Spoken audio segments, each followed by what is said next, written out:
Irish president attacks feigned amnesia over British imperialism.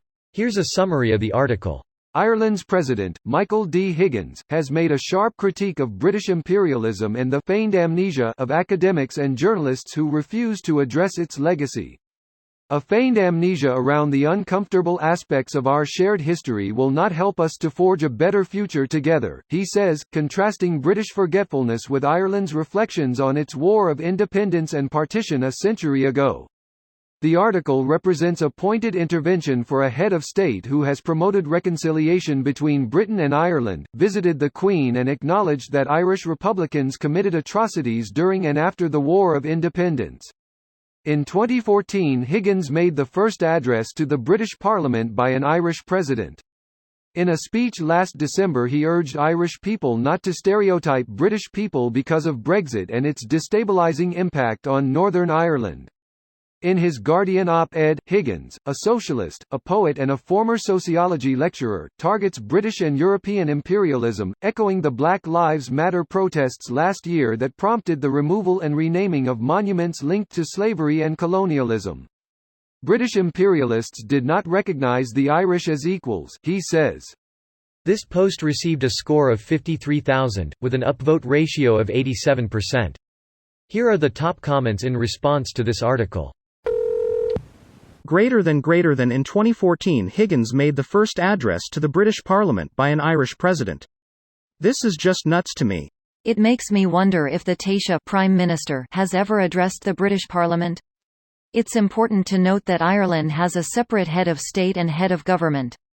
The head of government, the Taoiseach, has way more power than the head of state, the president. First time was in 2007. 70% sure that's op. Jesus, Bertie pops up in the strangest of places. Next thing you know, he'll be bursting out of the kitchen press with the scores from the Premier League.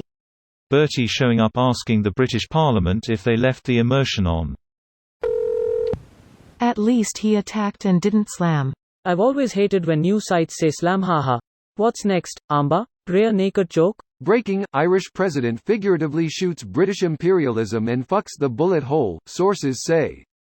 My dream president, happy crying face. I did a lot of work with him over COVID doing videos for him. He really is as awesome, when you get to know him a bit, as you'd think. Thanks, our dearest president. It's well worth reading the actual article the president wrote. It's articulate and not even really an attack as much as it is a statement of facts. He is a poet after all. We love our tiny wizard president. Greater than British imperialists did not recognise the Irish as equals, he says. At its core, imperialism involves the making of a number of claims which are invoked to justify its assumptions and practices, including its inherent violence. One of those claims is the assumption of superiority of culture. I think this just about sums up imperialism, whether it was done by the British, the Spanish or anyone else.